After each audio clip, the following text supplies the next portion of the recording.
started to wonder, and I wondered, which led me to wonder. I had to wonder. I started to wonder. I couldn't help but wonder. I couldn't help but wonder. I couldn't help but wonder. I couldn't help but wonder. I couldn't help but wonder. I couldn't help but wonder. I couldn't help but wonder. I couldn't help but wonder. I couldn't help but wonder. I couldn't help but wonder. I couldn't help but wonder. I couldn't help but wonder. I couldn't help but wonder. I couldn't help but wonder. I couldn't help but wonder. I couldn't help but wonder. I couldn't help but wonder. I couldn't help but wonder. I couldn't help but wonder. Gamers, what the fuck is up? Welcome to City Girls Make Do, your favorite Sex in the City podcast. I'm your host, Stephanie, and I'm a gay man with carnations. And I'm Alex, aka River Phoenix Wright. Ooh, that's fucking good. Thank you. Love it. We're doing a recording such that I'm actually drinking coffee during it. And I'm drinking it from my Sex in the City mug that I got from friend and patron of the show, Jen. The one that has all the quotes on it, like, abso-fucking-lutely. And I'm a trisexual. I'll try anything once. And what's the big mystery? It's my clitoris, not the Sphinx. So, you know, it's good for my morning coffee fee. Like, I can't imagine. Can you imagine being in like an office and you're drinking out of your mug that has the word clitoris and abso-fucking-lutely on it? It's good. Yeah. This is why I just don't really drink coffee during the week anyway, because like I just don't. And but yeah, if I did, I'd have to be very careful to not drink this during like my team meetings at work. Yeah. Just drink out of one of my normal mugs. I had an iced coffee earlier. Because I'm gay, so I prefer iced coffee. Oh, yeah. I prefer iced coffee, but, like, I just don't have the patience to make it at home. Unless I bought it, like, already iced. Yeah. It's a bit of a mission. Anyway, we're talking about season 6, episode 6. Yep. Hop, skip, and a week. I just realized that we're almost at season 6, episode 9. Hey, get it? Another 69 episode. You get 2. You get 2.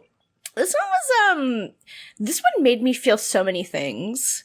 Yeah. It was an emotional roller coaster. I'll say that. It was also one of those ones that I was like really. I started out on the wrong foot because once again it starts out with guest starring Chris Noth on the screen, and I'm like, oh, what the fuck is he doing here? He's not even in the story right now. What the fuck is he? He has no reason. He has no right. He has 0 rights. I mean, I did not see that. My brain deleted it or like didn't allow me to see it or something. I didn't see it. It was just censored. Yeah, it was censored. So when he showed up, I was like, oh, fuck. But at least it was just a phone call. It was really short. And I guess, like, I don't know, it didn't really add anything. Like, no. It added, like, 1 minute, 2 minutes to the story. And I'm like, that was unnecessary. Like, the same story could have happened if that wasn't there. But, yeah. Oh, well. But yeah, we start out with Carrie, and Berger's taking her to court because she has jury duty. Yeah. She's not going to jail, although she should be. She should be. Well, Berger should be going to jail more than she should, but yeah. She's literally 10 minutes late with Starbucks. Literally. So like they're on the steps outside the court, and like he's being fucking grumpy. Yeah, he's a cranky villager, but not in a good way. He gets kind of like pissy because he's just like, oh, well, you know, I'm gonna leave now and you can do your jury duty. And she's like, oh, are you gonna write today? He's like, what do you mean? Like, what the fuck does that mean? Like, what do you think I'm gonna do? Just sit on my ass? And she's like, no, I was just asking if you're gonna write. Like, we were, a minute in, and I had to stop myself from writing Berger as a cunt in my notes, because I know he gets worse. He is, and he does. But he already was at the beginning of this episode. He just gets way worse. He gets so much worse. So he's like, do you think I was just going to sit on my ass all day? And she's like, no, I was just asking. And they sort of bicker for a bit, and he goes, oh, I think we need a Hollywood kiss.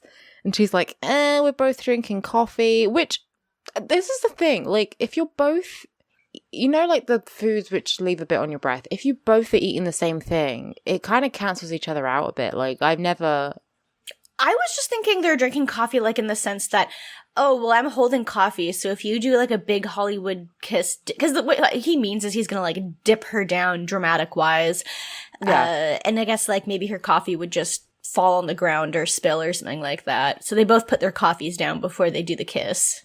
On the ground. Yeah, I mean, I can't judge, but as we all know. But, I mean, it's not like they put the drinking part on the ground. No, but like, I don't know. It feels a bit, I would just hold it. I think I have perfect balance. That's a lie. I fall over constantly. But I feel like I can hold a drink and kiss at the same time. Done it before while drunk. So. Yeah. They do the big kiss and then just like he leaves. I also want to say I really loved Carrie's outfit in this part where she's got like this kind of black overall dress thing on, but it's like kind of, it's not like casual overalls. They're like cute. And then she has this like dotted button-up Was it a dress? I thought it was like a jumpsuit. It may have been like, well, it did seem to stop like by her, at least by her knees. Like, it didn't go all the way down his pants or anything, but it's very cute to me. It was cute. It was a cute outfit. She's quite unoffensive with the outfits this week. She is. I mean, well, she's going to jury duty, so she's got to look presentable for the law, I guess. Yeah, I don't know why she didn't do the Liz Lemon thing of trying to be crazy, but then it's New York. Like, that, I guess that was the joke of the episode. That, like, New York people be quirky. They be quirky, as we see when she goes into the courtroom. Well, so first she goes in and she tries to talk to the lady and she's like, I don't think I can do jury duty because I'm a freelance writer, which means no one can cover for me. Being a freelance writer means she can literally do her work whenever the fuck she wants to. She doesn't have to do it like first thing in the morning. Yeah. I mean, it's the most, I don't know if she was making a joke, but like, if you're freelance, you can work whenever you want. You don't have like a 9 to 5. It's not like, oh, I have a 9 to 5. I have to be in for these shifts, so I can't do it. You can just do it. She literally is writing on her laptop in the courthouse. Yeah, it's really stupid. I really don't get this at all. It's very much like, I know that I'm pretty positive that she is like not being funny. Like, she's serious about this. And I'm like, just stupid. I know. The jury lady is just like, all right, enjoy jury duty, and like stamps something to mean, to signify that she's still doing it. Oh yeah, definitely, of course. So then she goes to sit down, and then we go to Miranda real briefly. She's leaving for work, and like Brady is upset that she's leaving, and Magda shows up to watch her, and she just feels like really guilty about it because Brady is like screaming, and I'm like, I thought we were past this. I get it, like being a working mother and especially a single mother as well is very difficult. Oh yeah. But like all of her plot lines are either about Steve or Brady, and I do not give a shit about these ginger fucking, I mean, all right, it's mean to call Brady a loser because he's a baby, but like, I don't give a shit about these two. It's nicer than what Samantha called it, which I can't remember even what it was, but like, but Samantha said more mean things about Brady than you did, so. It's not even his fault. It's the show. Like, her whole plot, pretty much from now on, is just Steve and Brady. Yeah, it does kind of suck because it's like reducing the character who's the most like independent kind of woman character, and I don't even know if I want to say the most, but she's like one of the ones who's the least having to do with like sex and romance, and reducing her down to baby and man. Yeah. And it sucks. I don't know. Like, Miranda's such an interesting character to me, and then they really just reduce her down to this really boring plot. But yeah, that's all we really see for now. But her whole plot this week is about Brady and her work. So yeah, that's the plot. And then we go to Charlotte. Mm-hmm. Yeah, and she's joined the like synagogue's women's group. And all these old ladies are like fawning over her and saying, oh, Charlotte, you'd be perfect for my son this, my son that, you should go on a date. And, you know, she's getting lots of offers. She's gotten some propositions. They're like trying to offer their sons up like cattle. I love it. It's very good. I do love that one of the women goes up to her and she's just like, oh, the breakup with Harry was such bad news. But I mean, good news for me because I have a single son your age. And I'm like, she's like genuinely heartbroken about Harry. And you're just going up to her being like, oh, well, it was good news for me. It was good. I'm glad you broke up with the love of your life. Yeah. It's good. She's like, so yeah, she's got all these offers of all these young men. Yeah. So I've always wanted to be set up on a date like this, though. What, where like someone's mom is just like, oh, my son is gonna be perfect. You gotta go on this blind date with him. I don't know why. I just think like it would be fun to have someone's mother be like, oh, you're perfect for my son. They're probably just like, oh, you're so beautiful and you're Jewish. Like, you're both the things I want my son to have. And you're like well off. Like, all right. Like, it probably has like nothing to even do with her personality. Just like, yeah, you're beautiful and Jewish. She is beautiful and Jewish. She is. But she's very successful. She's a nice person. Like, I mean, she clearly knows them. What was one of them, like, ladies was called Lenore, and they seem to have a bit of like a rapport with Lenore. A rapport with Lenore. I love it. Yeah. So, I mean, they seem to like her. She's, Charlotte's very inoffensive, you know?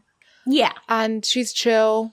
So, yeah, she's beautiful and gorgeous. And yeah, she's got all these lovely young Jewish men after her. Or, well, their mother's trying to set them up with her. Yes. And then we go to Sam and Smith, who were... Okay, this is so much. It's so much! So they're in Times Square. And they're looking up at this huge ad of Smith, and he is, like, fully naked, but with a bottle of Absolute vodka, like, in his crotch area, covering up his dick. And it says Absolute Hunk on it. Yeah. How did he go from performing in a fucking like basement black box theater to being an absolute ad on Times fucking Square? And it's the main part of Times Square, that big fucking triangle bit. It's the big fuck off part of Times Square. Yeah, I don't know. What strings is this woman pulling? I have no idea. Like, maybe it has to do with, like, okay, so his play was really nothing, but Samantha made a bigger deal about it, so there was actual press for it. Maybe someone was like, oh, this guy is hot as fuck, and he's willing to get his dick out. So, but that's like, but still, it's a huge fucking leap. Yeah. It's huge. That's a massive contract. Like, if you were a model, you would not get a fucking, like, absolute ad in Times Square in the space of about a week. No!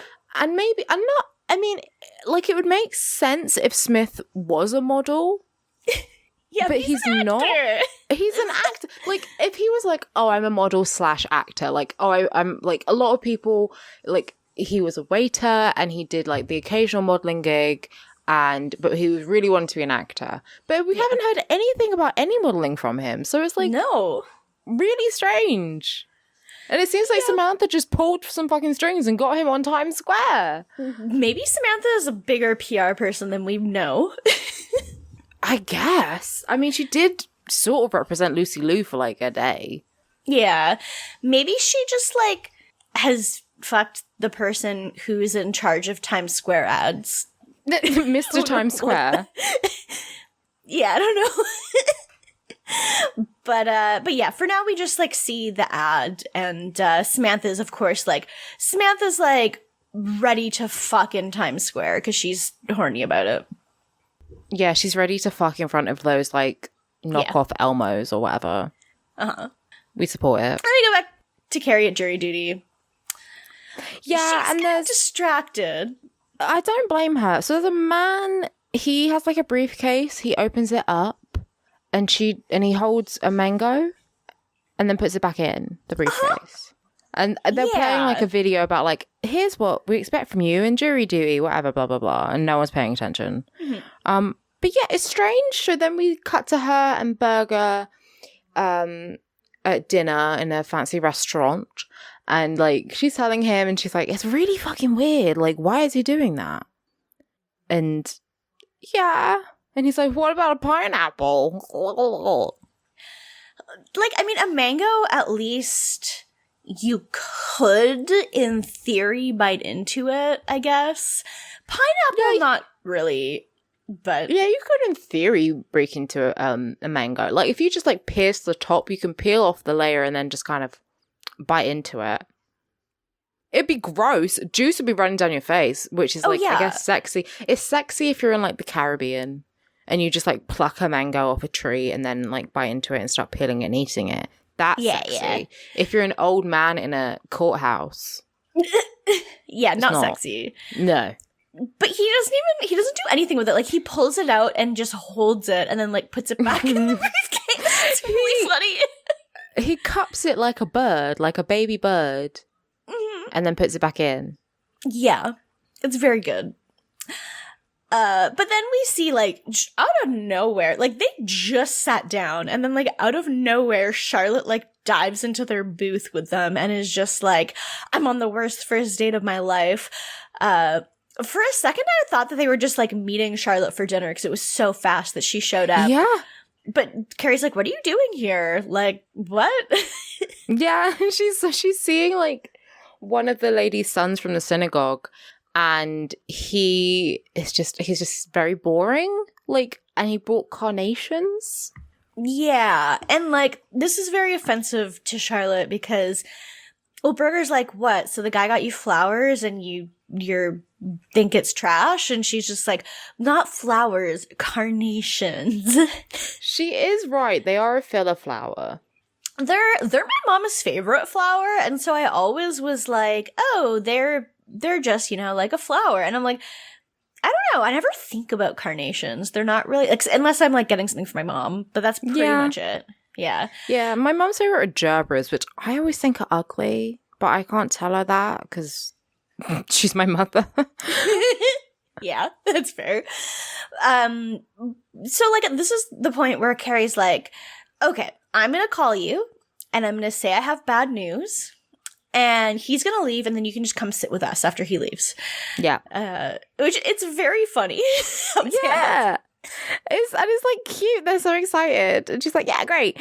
And Berger's like, wait, what? Like, Carrie says, we've been on so many bad dates. We have contingency plans. Like, yes. Shit's in place. Other. Yeah. Exactly.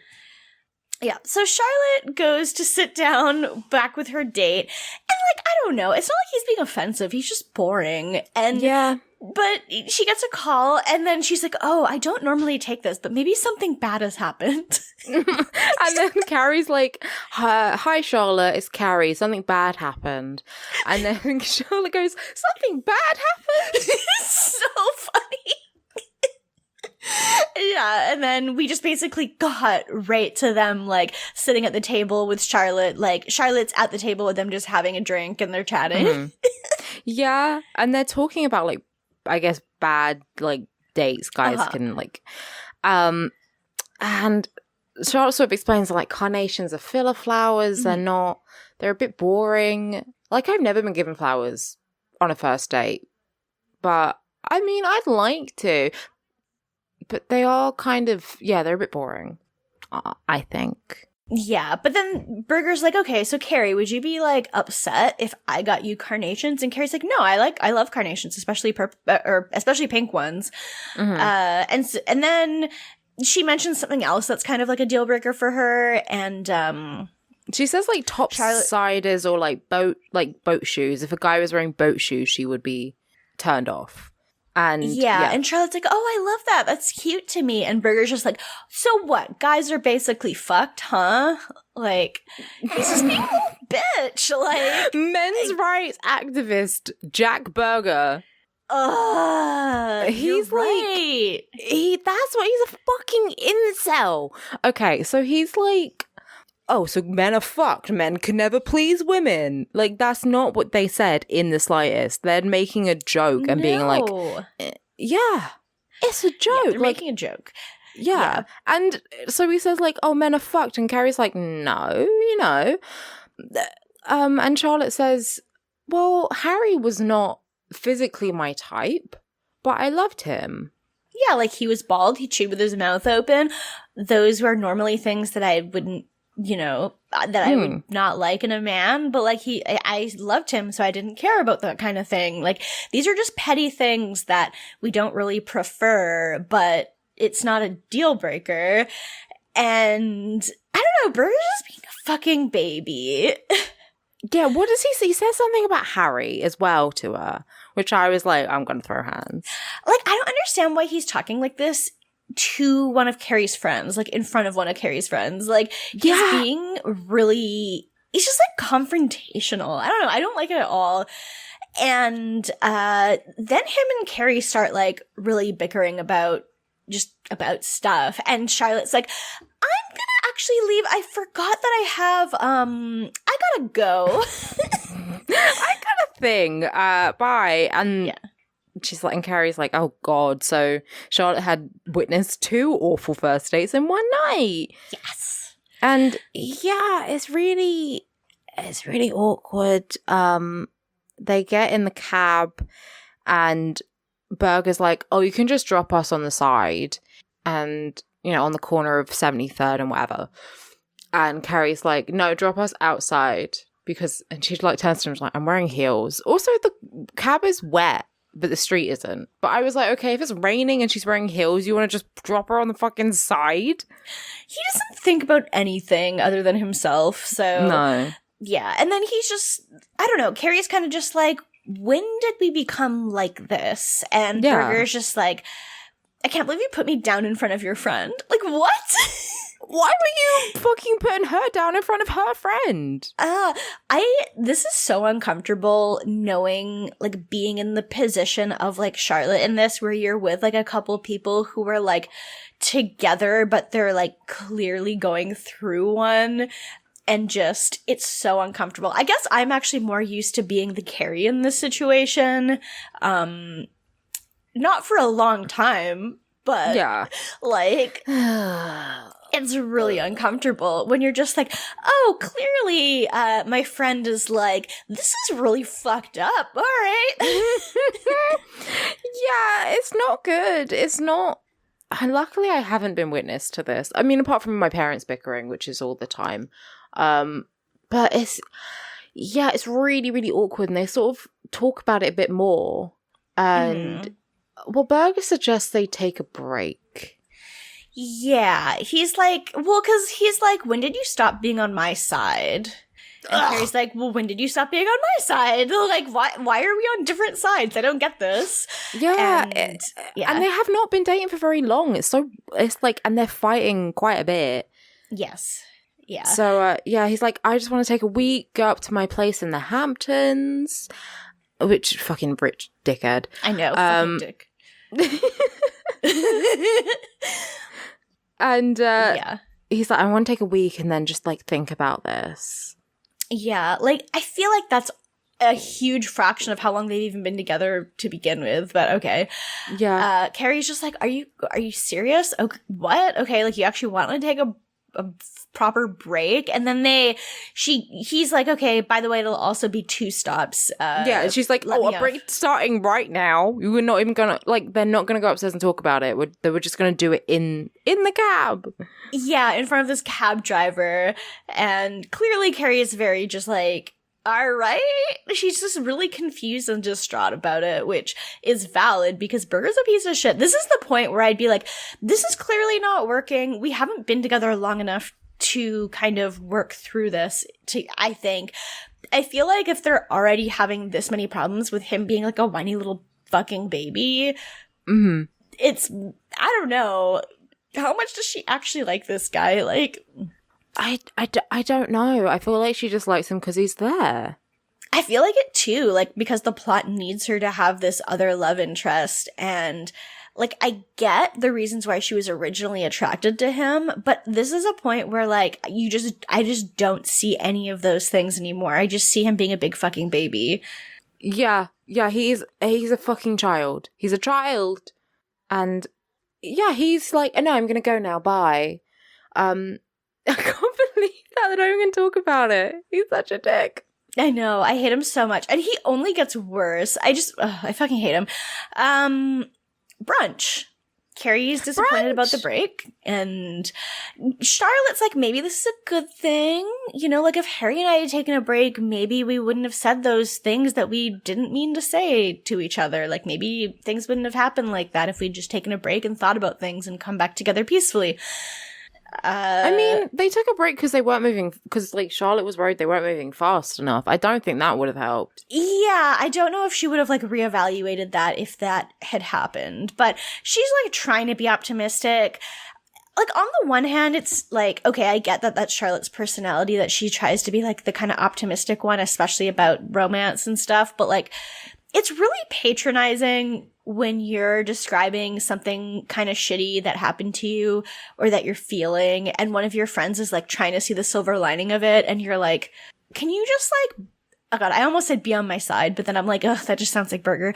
But, like, can you, like, even if you are trying to find the positive, like, I know you're trying to help, but it's just really patronizing. Yeah. It is patronizing. Well, Samantha suggests something. Yeah. She just makes the faces. She's like, well, you shouldn't be looking like this. And then she makes a frowny face. You should look like this, and makes a smiley face. She's like, you're gonna be sad when you have wrinkles. You're gonna be even more sad when you have wrinkles. So make good faces. And then she just, like, passes a postcard-sized photo of, like, naked Smith. Well, like, it's the absolute hunk photo, but just, like, passes it out to them, and they're like, okay. Yeah, they're like, what has this got to do with anything? And she's like, I just want to talk about me. She's valid because she's more interesting than Carrie, so. Yeah, I just wanted to show you all my fucking hot boyfriend. Yeah, she's right. Yeah. I'm not mad at her. I'd do the same. Big same. So yeah, she's like, you know, but I mean, I guess her point to Carrie is like, look, if you are sad in this relationship, there's an issue. Like, if you keep hitting speed bumps, the odd bump is normal, but if you keep doing it, probably an issue. It really is, like, the best advice that any of them at the table are giving her, because she's right. Like, the reason that you're with other people is to be happy. And it just seems like Carrie hasn't been happy in a while. Yeah, she's not happy with him at all. So, like, why is she there? No idea. They already resent each other, and they've been with each other for, like, what, 2 months maybe? Yeah. It's really sad. Then we go back to Carrie at jury duty, and she's just got her fucking laptop out, just sitting there, laptop out. Yeah. And she has her question. Her question is, do we need distance to get close? Do we need social distance? Social distancing. I mean, everyone who is social, well, not everyone, but lots of people are like, I can't wait to go back and hug my friends. But it's like, you probably would have hugged your friends anyway. Because most of the people I know are, like, people who are already like that. So it's like, you don't need distance to be close. You were already close to these people. Otherwise, you wouldn't want to go out and hug them after this ended. Yeah, I know. Like, distance can make the heart grow fonder, I guess. But, like, I don't think it's necessary. It's definitely not necessary, no. But yeah, that's the question. And yeah, she's just doing it in jury duty because she's a freelance artist, a freelance writer, and no one else can cover for her. Ha ha. Anyway, Miranda has a real job. She does have a real job, and she shows up to this work meeting late, and it's like, it's only these two other people there, and she's like, she's under the assumption that it's about this case with, like, the Mackenzie file or something that she's working on, and she's like, oh, I'll get my case files out, and they're like, okay, actually, this meeting isn't about the case, it's about you. You've been late a whole bunch, and you're not really handling your cases very well, so, like, we need to, see what's up. Yeah, and she's like, you know why I've been late? Because I have a child. And she's like, listen, the case, I've been on top of it. It's going well. The only time I am not working well is when I'm at home. I'm a bad mother. Leave me alone. When my mother died, I was here the Monday after. So shut the fuck up. Yeah. She is right. I feel like maybe that's not the best way to talk to your boss about it. But she's right. She's right. Yeah. But, like, I don't know. Also, I guess it's kind of sad. Like, she did have maternity leave, but I guess it wasn't for all that long. I don't think it was that long. But she does very much say, like, look, it's not going to happen again. I'll make sure it doesn't happen again. You don't have to worry about me. I can handle everything. I'm a big girl. I'm a big girl. Yeah. Sorry. Yeah. Yeah, we go out to Smith and Samantha, and they're in a bar. And Samantha is like, she's drinking a cocktail, and she's like, I'm drinking Absolute vodka. I'm sure this episode was not sponsored. She's like, I'm drinking Absolute vodka, and darling, it's your drink. Even though he's like in AA. He's like kind of down about it. Yeah. He's like, all my friends are mad at me because my AA friends are pissed that I'm fucking selling alcohol. My actor friends think I've sold out. My mum has to buy all the fucking copies in the local magazines to stop my grandmother from seeing my dick. Like, everyone's mad at me. Yeah. And she's like, fuck it. Because, like, a bunch of gay men come over, and they're like, oh, are you the absolute hunk? Yeah. They're like, me and my friends are huge fans, and we see, like, 5 gay men all raise their glass to Smith. Yeah. Yeah, Smith's like, it's working! I feel like I definitely agree with the thing about, like, so the thing he said about his mom, sure.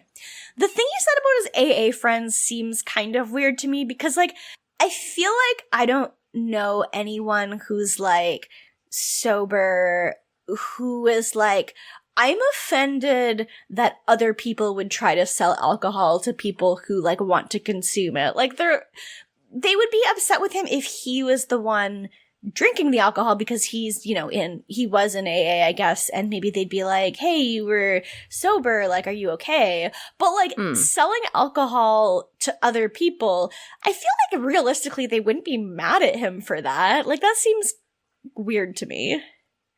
I mean, I guess they could be mad that, like, he's trying to make it sexy. And if you've had, like, issues with alcohol and then you're part of the advertising trying to make it, like, sexy and glamorous, I can see them thinking that he's like a hypocrite, you know? Yeah, that does make sense. But, like, yeah, I don't think they have a problem with people drinking it, just more that, like, it would be kind of hypocritical for him to recognize that alcohol obviously has its bad parts and is very dangerous. Yes. But then sell it or market it. But yeah, I don't know. His actor friend saying he sold out, I don't think that. I feel like that's the one which doesn't make any sense to me. That doesn't make sense. Yeah, that one too, because it's like, what do you mean sold out? Like, that isn't that the point to, like, become big? I don't, like, maybe they mean because, like, instead of getting, like, a prestige acting job, he's, like, being, like, a model, basically naked, selling a product, I guess. Yeah, I guess, but, like, I mean, maybe if you had, like, very sort of pretentious, like, actors and we're like, we're going to make theatre, they might be a little bit thinking you sold out, but generally, like, all my other actor friends would be like, you got a job, well done, babes. Like, it doesn't matter. Yeah, especially if it gets him more recognized and stuff, and he got paid for it. Like, it seems like he's not really making a lot of money. Like, it's kind of one of those things that's like, if he's getting, like, a well-paying job for, like, once, it's probably good for him. Like, he's not making any money. So, like, yeah, he finally, like, probably got a decent paycheck for that. And hopefully it means other people might recognize him for stuff, which we find out later they do. So, Yeah. Well, yeah. And Samantha says, you know, first comes the gays, then the girls, and then the public at large notices you. Yeah. I do love that the gays notice first. They're on it. They fucking know. The gays know. The gays know. It's true, though. Like, the gays, cutting edge. Like, gays and black women. Yeah. This culture was built on the back. Yeah. Of the gays and black people and transgender people. Yep. I mean, that's just the truth. It's the truth. Facts are the fucking matter. So, yeah, Samantha is right. She understands. She understands society. She's woke. Her third eye is open. Wide the fuck open. Yeah. We go back to Charlotte. She's on another date that sucks. Yeah. Well, we don't know at first, but we find out that he's a gay man. Because he's like, look, you and I both know that I'm gay. The only person who doesn't know is my mother. You know what my type is? And then he points at an absolute hunk ad. Charlotte's like, oh, I know that guy, but he's straight. Yeah. Yeah, and she's like, oh, I know him. And like, he's like, oh my God, can you introduce me? She says, oh, he's straight. And he's like, oh, I mean, ruins the illusion. It's tragic. It's always sad. Like, at least be bi. Yeah, for all we know, he could be, but it doesn't seem like he is. No, but he could be. He is hot, so like, bi people are usually hot. This is a good point. I don't know if I've ever met someone who's bi who's not hot. I think it's just canon. So, just in my experience. Yeah, I don't know. Just I have never had this contradicted to me. So far I'm going to assume it's true. Yeah, but that's kind of it. So it's not really going well for Charlotte. But then she meets one of the ladies from the synagogue, and she's like, oh, Charlotte, like, you really need to meet my son David. He's really, like, he thinks you're gorgeous. I showed him a picture of you, and he thinks you're beautiful. She's like, yeah, I'm just tired. Like, these dates aren't going very well. And she's like, oh, but he is very handsome. And I know every mother says that about their son, but he's really handsome. And she shows her a picture, and he's Charlotte's type, so it's all going down well. Yeah, he is very handsome. And she's like, oh, and he never even needed braces. Can you believe it? Which is like, that's a light up in Charlotte's head. She's like, oh, genetics? Eugenics? I didn't say eugenics. I said genetics. Okay. Yeah, he's got them good Sure, that's not surprising to me at all. If she was. Charlotte does the Elon Musk thing where she's like, we're going to genetically engineer our children, but keep it on the DL. And somehow miraculously end up with 5 boys. 6 boys. Now. Yeah, 6 boys. That's, wow, incredible. I wonder how that happens. But so one thing that the woman said was, oh, and he's even more handsome in person, believe it or not. And then we see him in person and I'm like, he was more handsome in the photo. Yeah, like he looked gorgeous in his headshot. I mean, that's the issue with headshots, is everyone always looks better in them. Yeah, and we saw him in person and I'm like, I don't know, I actually was confused at first. I was like, is this the same person? Like, but then it becomes very clear it is because she calls him David. Yeah. I remember, like, I saw a picture, like, someone showed me their headshots and they looked good in them, but, like, in person, they're one of the ugliest people I've ever met. Yeah. So, like, which makes me worry about mine, which I didn't even think I looked that good in. I think I look better in my selfies, but listen. It was very clearly a headshot. It was like posed in black and white. It was great. Fully. That was an actor's headshot. Yeah. I mean, the thing about selfies is I feel like that really is generally like the best a lot of people look, because it's like, your angles, what you are like choosing how to show what you like most about yourself to other people. And so selfies are extremely good to me. I do love a selfie. Do love that. God, it's so weird that Charlotte was, like, giving a shit about how he never had braces. Like, that's weird, right? It's weird to me. Like, I mean, I guess maybe I've never thought about it because, like, so I had extremely fucked up teeth. And if I had not had braces, it's very, like, Lisa needs braces. But, The big book of British and teeth. it's genetic. Like, my mom needed braces. But it's also because I have, like, a really small jaw. And so part of it was, like, I needed to have, like, I think if you include my wisdom teeth and some of the baby teeth I had pulled, I had, like, 20 teeth pulled or something like that. Christ. So I had to have a lot of teeth pulled, and then I also had braces. I had to have a wire attached to a tooth in my gum to pull it down into, like, the right spot. Like, I had fucked up tooth genetics. So it's like, if I were to ever, like, have kids anyway, it's just like, it really doesn't fucking matter what the other genetics are, because mine are so fucked up that I'm like... Yeah, but like, I can't imagine dating, like, if I was on a date with someone, or I was dating someone, and they're like, so did you need braces, or are those your natural teeth?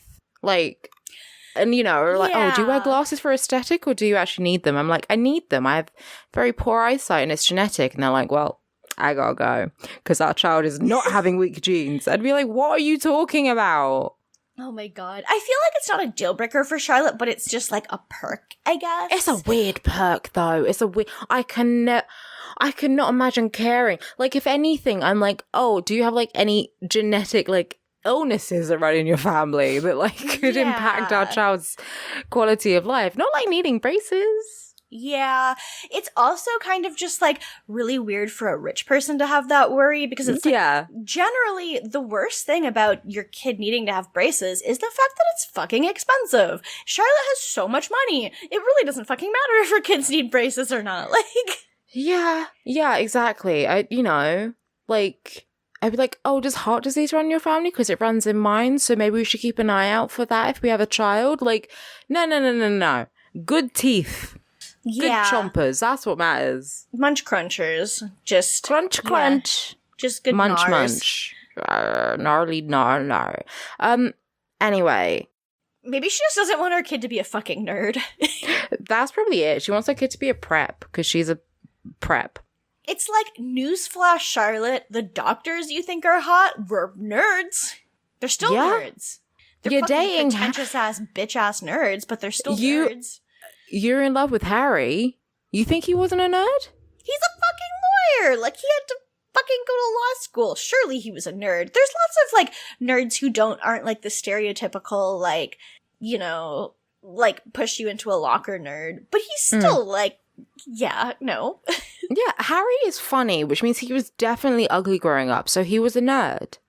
Yeah, that's how it works. So that's how it works. If you're like funny and you didn't have like a massive awkward phase, something's wrong there. Something's wrong.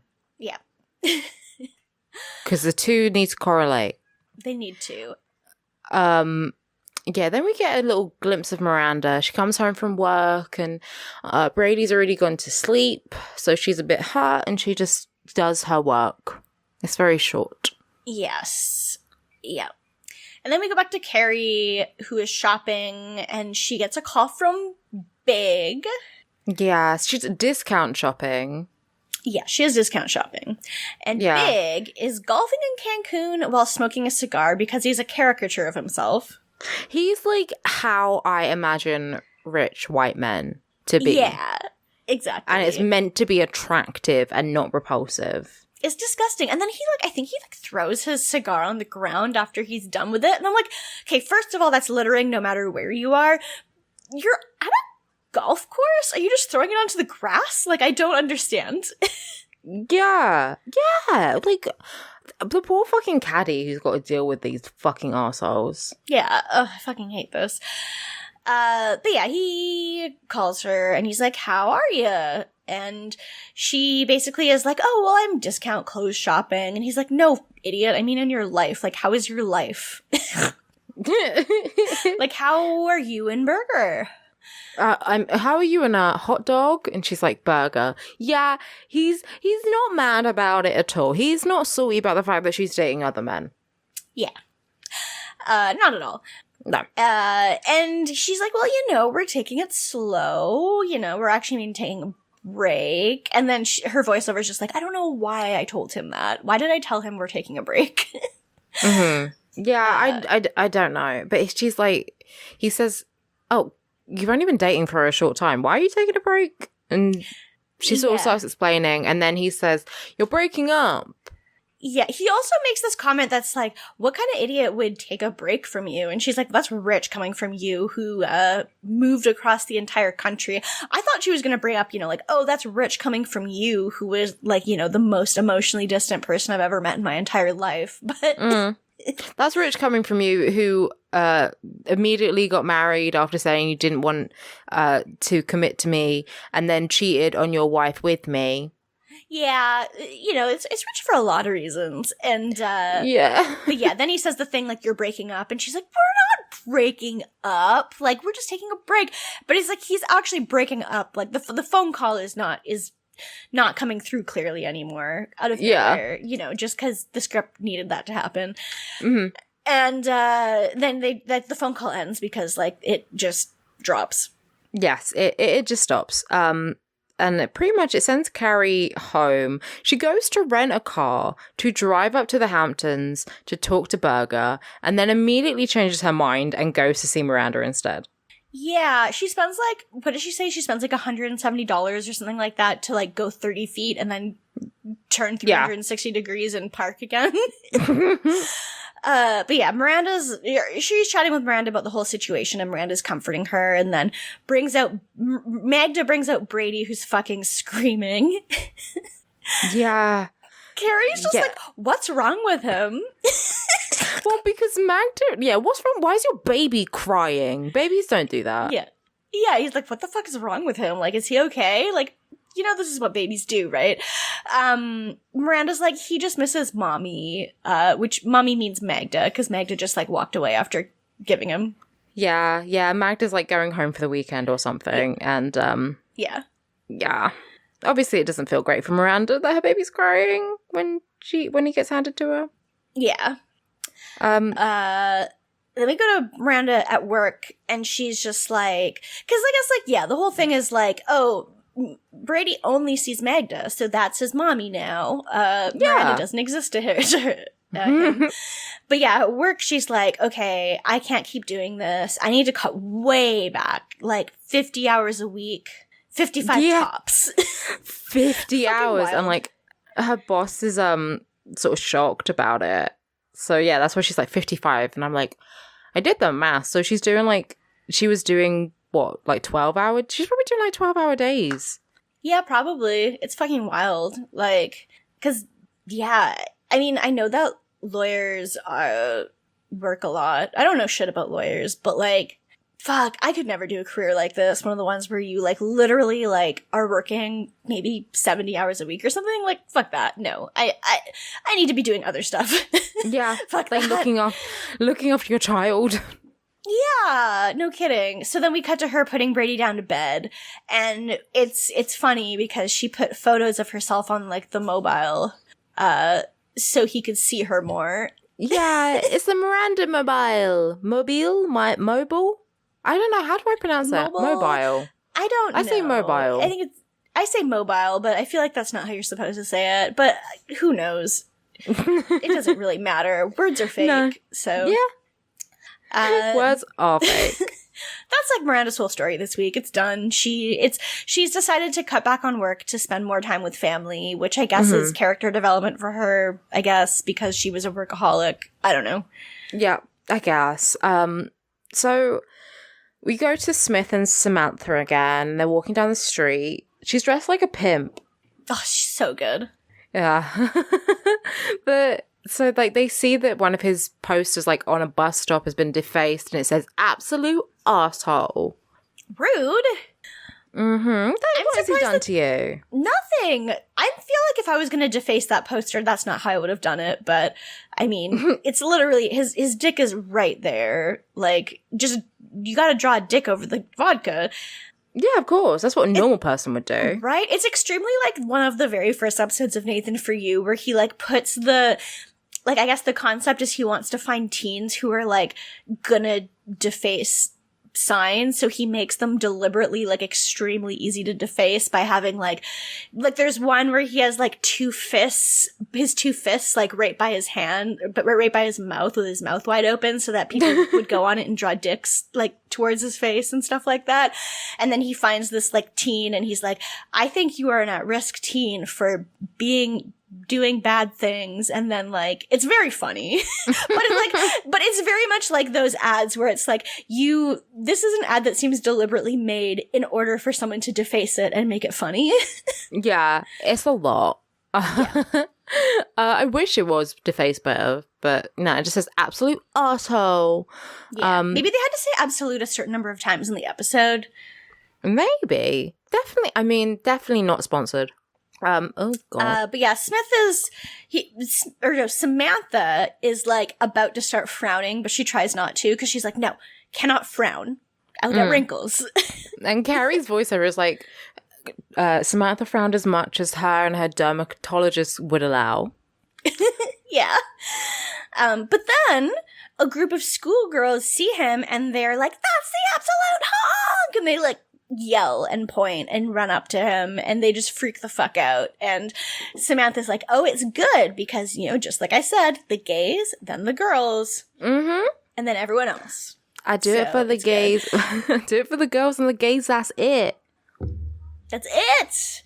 And then the Carrie voiceover after this is it's pretty good for our podcast. Yes. Carrie's voiceover is like, well, Samantha was right. A week later, the industry followed. Gus Van Sant offered him a role as a model / hustler / junkie in his latest film. Like, yeah. Is he making the same movie again? He's making a sequel. Presumably he's making a sequel? Maybe. I don't know. That's what it kind of sounds like, because like, my own private... My Own Private Idaho 2! 2! Yeah, that's what you run. It's very good. But yeah, so it worked out for him. So it's good. Then we go to Charlotte. Yeah, so she's at like the temple like singles night, which is where she said she'd meet David. And yeah, he's like fine, I suppose.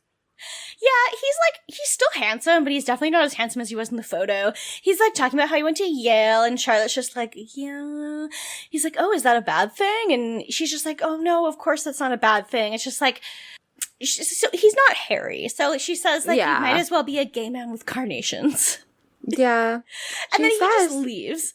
He just leaves. He's like, well, actually, he says, oh, well, do you want to go back to my place and have sex? And she goes, no. And he's like, yeah, thought I might as well have asked. Okay, I'm leaving. Bye. Bye. And then, like, this pair of girls, well, they're women. They're like, God, the only hot guy here left. Now it's just all the baldies and the fatties. And then Carrie's voiceover is like, Charlotte hoped her baldy was there.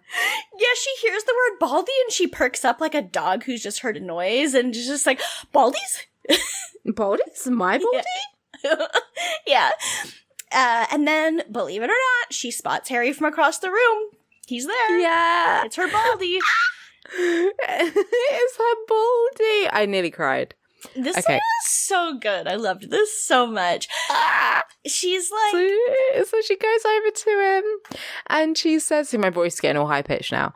She goes over to him and she says, like, oh, hi, Harry. I just need to tell you that I don't care if we never got married. Like, I love you. This time apart has made me realize how much I love you. And all I'm asking is that you can just find it in your heart to forgive me for what I said, because I'm so sorry. Maybe you could just call me, or we could go out to dinner or whatever. And then he's like, oh, well, that won't do. That's not good enough. Yeah. And then and she's like obviously very hurt. And then she's like down tearing up. Yeah. Tearing up, like in tears. Because she thinks that he's like gonna turn her away again. And then he gets down on one knee and proposes. It's so good. It's so good. And yeah, obviously she says yes. Like it's fate. Yeah, and then like the ladies say, I'm coming here again. Yeah, I'm coming back next week. I do love that Harry was like, of all the cities and all the synagogues, you happen to be at this one. And I'm like, didn't she go to that one because that's how she got into this? Was because of you? I don't understand. But yeah, but it doesn't seem like that much of a coincidence to me. It just kind of seems like it makes sense. But in the words of... Yes, Matt says he was just referencing Casablanca. So I was going to say... Well, we're referencing Kelly. He's a nerd. He's a nerd. We're referencing Kelly Clarkson because of you.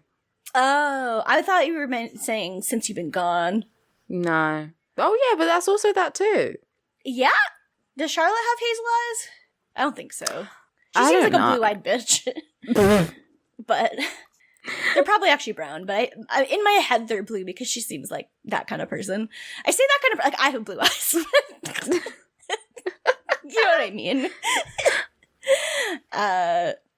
But yeah, so that's Charlotte's story, and it's extremely good to me. And then we finish with Carrie. Yeah. Oof. From a W to an L real quick. So she's back in the courthouse, and the Mango Man now has a coconut. So I guess this inspires Carrie to be like, okay, right. When Berger comes back, I want to tell him that I want to get back together with him because the only person that would find this funny is him. Everyone would find this funny. You're a fucking idiot. It's hilarious that someone would take a coconut out in jury duty. You can't even fucking bite into it. That's hilarious. Like, It's hilarious. It's hilarious, Carrie. You're a fucking writer. You should know this. If someone takes out a coconut, holds it, and then puts it back in a briefcase, that's a story for dinner parties. Like, Carrie. Berger has an advanced sense of humor, though. Yeah, he's got a 180 level IQ. Like, he's a genius. Uh-huh. Oh, big time. So we go back to Carrie in her apartment.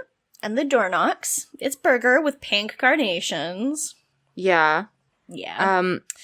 And he's like, well, he's sort of like, oh, hi, I'm back. And, they both say they want to make it work. And they hug, and she tells about the coconut. Yeah. It's like they seem to have made up, essentially. They've both thought about it, and they realize that they don't want to be fighting, and that they apparently love each other. Blech. But then, the next morning, so Carrie wakes up alone. Berger's not there anymore. Yeah. She wakes up and she's like, okay, what? She walks over across the room and she finds a Post-it note. And the Post-it note says, I'm sorry, I can't. Don't hate me. Iconic Sex and the City moment. Death penalty electric chair for Berger. Yeah, you really can't. I can't think of a more garbage way to break up with someone. Like, by text sucks. By Post-it note. And also the night after you both agree that you want to be together. Yeah. He must have done some serious thinking. Maybe he had a bad dream. Maybe. Yeah. So I thought this was all happening next week, but next week is just the fallout of this. So next week we get to deal with the everything about this. It's extremely good. I think next week's episode is it's a lot of people's favorite episode of the show. Or like most iconic episode of the show. It's very iconic. Like, I love it. Yeah. And it's a lot. He's the worst. Like, Big is bad. I feel like Berger was introduced, conspiracy theory time, Berger was introduced to make Big look better. Ooh, that's an interesting theory. It worked, I guess. I don't know. Okay, so, I guess the thing is... the Russian, so, spoiler alert, her next boyfriend is also terrible. They're all terrible. Spoiler alert, they're all boyfriends. Emphasis on the boy. Mm-hmm. They're all bad. They're no man friends. Aiden was good, but Aiden was too forgiving. That was his fatal flaw. But, it's bad. He makes Big look better, but like in such a way that like they're bad in different ways. I don't know. They both suck. But Carrie is pissed off. The last shot of the episode is like Carrie just fucking smashes the jar of carnations. She just like yeah. Can't say I blame her. No, it is a pretty and I don't use this word lightly, epic moment. It's a big epic. You know, like the like a Game of Thrones or something, like epic. Oh, epic. I thought you said Bic as in like the pen brand. No. You were breaking up a lot for me. Yeah, you are too. Okay. Oh, like a funny big. Oh god. I thought you broke up again. I was not laughing at that joke. Yeah. But yeah, so she's pissed off. She breaks the carnation vase, and we love to see it. And that's the end of the episode. Yep. That's it. It's pretty good. Pretty good episode to me. Yeah, overall it was pretty good. Mm-hmm. What are your rankings? Well, obviously Charlotte's at the top. Yes. I love it. I love Harry. I love her. I'm loving this. And yeah, she put her fucking heart out. She put her ass out to get it eaten. Yeah, and then, I mean, Carrie might be second. I don't know. Miranda, I'm just getting bored of Miranda having the same plot line. I want Robert too. Maybe next week. I thought it was supposed to be this week. Maybe next week. Yeah. Yeah. I don't know. Maybe Carrie third? Yeah. And then Samantha second. Yeah. I think mine's close. I'm actually, okay, so Charlotte's my first as well. I think Carrie's gonna be my second, just because, like, mostly because of the end. Like, I do very much like to see the her smashing the flowers. She, like, tries, she puts up with a lot of bullshit from Berger, and she doesn't, like, lean into trying to defend him and, like, you know, not her friend or something like that. So I don't know. I thought she was decent this episode, and it does culminate in, like, one of her most interesting moments in the show. And I guess Miranda and Sam, I don't even know I don't even know. I feel like Samantha third and Miranda fourth, because, like, I just don't give a shit about Miranda's baby story at all. Yeah, I just don't care. I don't know. I feel like Miranda is worth more. She gets so sidelined. It's just like, and Miranda. Yeah. It's just, I don't care. But I do not care. Yeah. So, well, that's rankings. We go to questions. We have a few questions this week. Yeah. So if you want to send us questions, send them to citygirlsmakedo.tumblr.com/ask. Our first question is from friend of the show, patron of the show, Siberian Pine, who asks, has Alex seen the Cilla Black? Am I saying that right? Cilla Black. Cilla Black segment where someone on blind date where the contestant gets dragged for being a journalist. I have, yes. I was like, when we got this question, I was a bit confused. So I Googled it, and then I looked at the clip, and I had seen it before. Iconic, right? Good. What do they get dragged for, like, exactly? So they're dragged for being a journalist, but... All right, so, you know Blind Date, the show? I think there was one in America, like... There was, yeah. Yeah, contestants, you go on a show, and then they're, like, behind a screen, there's 3 different people, and then they just pick one, like, based off their voice and what their answers and shit. So Cilla Black was the host. She was a singer in the 60s. And she, like, the woman who was on the show was secretly a journalist writing for Cosmopolitan. And the issue was that she was engaged as well, but she didn't make that clear to anyone. So she was basically, like, Cilla confronts her and she's like, so you were taking this spot of someone who would really want to come here for love. Oh my God. And she does it the whole time. She does it with like a very passive aggressive smile on her face, like, there's a single girl out there who would have loved to have gone on a date with this young man, and you took her place. Do you have a boyfriend? And the woman goes, no.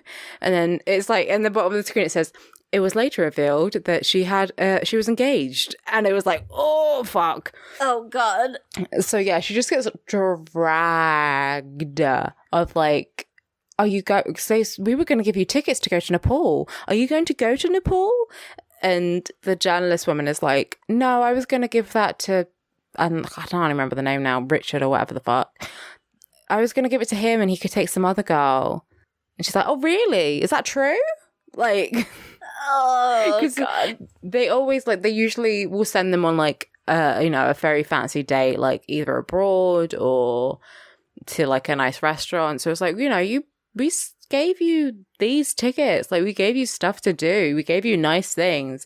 Are you going to keep that even though you didn't come here looking for love? You came here trying to get a story. Like, it was the most dramatic thing in the world. She's writing for Cosmo. Like, what's she gonna...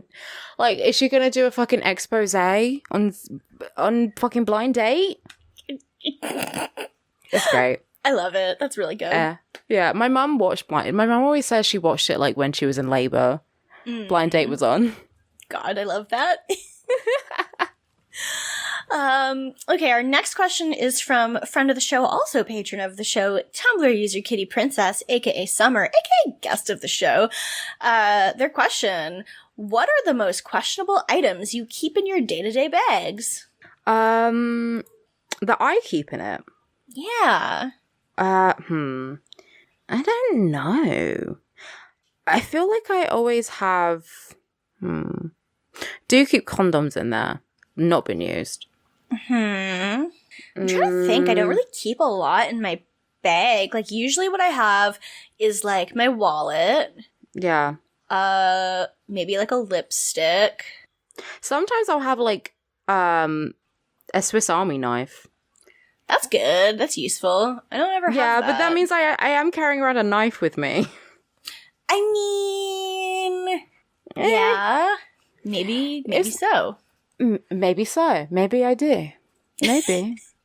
What else do I have in there? I probably should have had a look, but like I haven't needed to have a bag in the past month. This is true. I mean, yeah. I'm just thinking of like when I go to work every day and I bring like my purse, and there's not really anything very weird in there. Even when I am not going to work, I don't really think it's like. Maybe I feel like the most questionable thing is that I like always forget to carry like tampons and shit like that, and I'm like that it's questionable that I don't have that. I should. I did for a while have like not always, but like I do often have snacks. And I realized useful. It's useful, but like I realized it was kind of weird when I gave mine to someone else, because like my friend was hungry, but like there wasn't time to go and get food. So I was like, here, I have some biscuits. They're vegan. So, I was like, they're vegan, so there shouldn't be anything in there if you have any allergies or any dietary restrictions. And she was like, you sure I can eat these? And I was like, yeah, go ahead. And then but that's sort of like I'm like a 60-year-old woman. I'm like, here are some snacks I have in my bag. They're like crumbled up biscuits, which have been in the bottom of my bag for about a month. I mean, that's fair.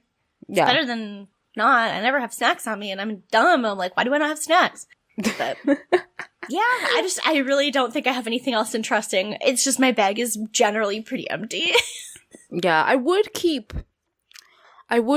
ended up, so like, because I got Invisalign, I had to keep a toothbrush with me and like some toothpaste to brush my teeth after lunch. And it got to the point where it kind of ended up like my bag was permanently ready for an overnight bag. Which I realized, like, if you looked at everything, like, everything makes sense for me. But if someone looked at it, they'd be like, Alex, like, I would have my phone charger and then a power bank, toothbrush, toothpaste, condoms, spare contact lenses, and occasionally a pair of knickers. Like, yeah. Listen, you're good to go.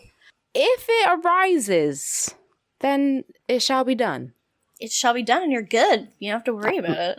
Listen, So- in the future, after this whole, lockdown, isolation situation, if I do get a chance to just bang, I'm gonna take myself up on the offer because, like, you never know. Life's too short.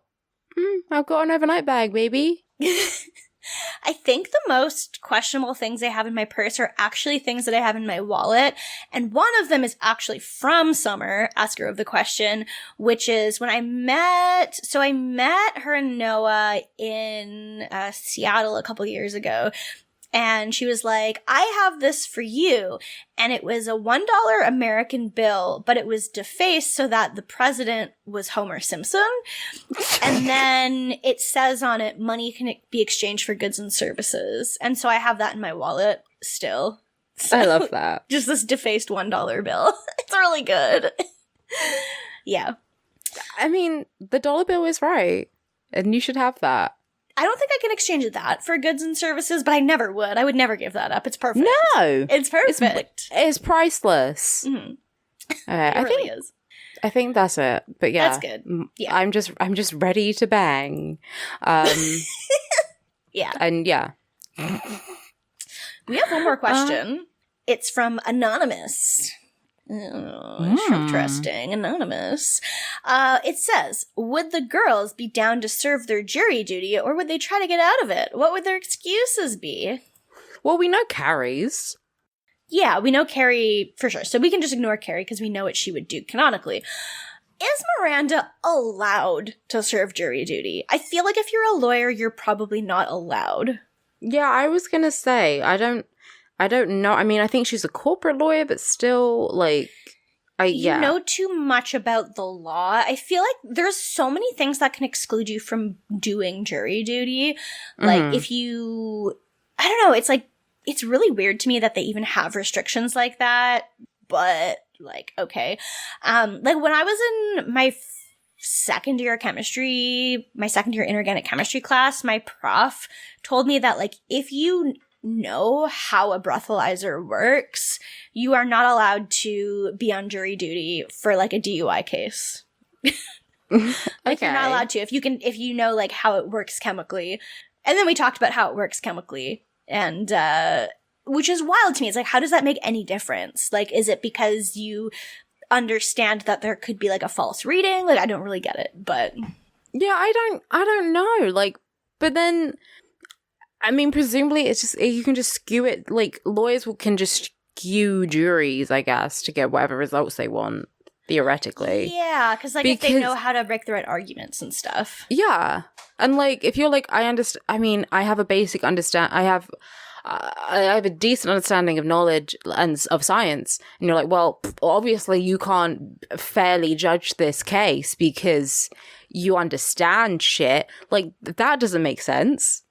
It makes no sense. It's like when people are not allowed to be on, like the Harvey Weinstein case or something because they might be, like, emotionally biased about it. And it's like, if you are not emotionally biased about this case, then are you a fucking human? Like, I don't understand. Yeah. Like, if you're not emotionally biased in the sense that you're like, what the fuck is wrong with this person? Then I feel like surely you're emotionally biased in the other direction.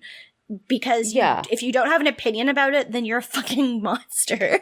So I know. Like, yeah, I mean, I imagine, like, with high profile cases, they obviously have to get people, like, the least amount of opinion possible, but, like, come on. Yeah. If I were on the judge for that, I'd be like, I don't know who Harvey Weinstein is. I don't know that man. I've never seen him in my life. I don't know what this is. I'm so sorry to this man. I do not know. If I saw him walking down the street, I wouldn't know who this man is. I mean, like, before he became a high-profile person, I wouldn't have recognized him, like, by face. Oh, I would have. I know the devil in the... I've seen the devil in the flesh. Yeah. And I mean, now I absolutely would, but... Yeah, I read a lot of blind items. I knew what Harvey Weinstein was up to for a while. Yeah, that makes sense. But, like, yeah, I feel like, okay, so Samantha would be like, oh, I've fucked the lawyer on this case or whatever, or I fucked the defendant. Like, she would have some sort of connection. Like, she's defendant. I fucked the defendant. I can't be on this case. Yeah. I 100% agree. Or she would, like, use her feminine wiles to get out of it. Yeah. She's like, oh, I'm just, emotionally biased now because, I'm involved in it. So, can't be unbiased. Yeah. Yeah. I think my favorite would be, like, if she had already fucked the lawyer beforehand and not just, like, fucked him to get out of it. No, but, like, she just already had. I think she probably already had. Yeah, I can imagine that happening. And it'd be pretty funny to me, and good for her for getting out of jury duty. Yeah. Charlotte would just serve it. Charlotte would just What do it. else is she doing? Yeah. True, and she'd be, like, stressed. She probably wouldn't want to do it, but no, she'd do it. She'd be like, it's my civic duty as an American. She absolutely would. Love you, Charlotte, but also... Yeah. I mean, she doesn't have a job also. So, like, it's not like she really... It's not like she's like, oh... Well, I mean, the thing is, if you have a job, too, you do get... You legally get time off to serve jury duty. So it's not like anyone could be like, oh, I can't because of work. So... And it's, like, paid time off, too, right? Yeah, so, I think so. I wonder if she would get paid to do jury duty if she's unemployed. Like, I don't know. I doubt she's living on fucking... welfare. No, I'm sure it would basically be nothing in her bank if she did. She probably wouldn't even notice it. Yeah. But probably. Yeah. So yeah, I think that's canon. I think this is all canon. And that's what all four of them would do. So that's all our questions for this week.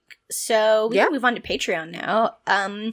If you want to donate money to us, you can go to patreon.com/citygirlsmakedo. You can give us $1 a month to get a special Discord role, get access to our bonus content, including the Mummy Mailbag, as well as the Keanu podcast.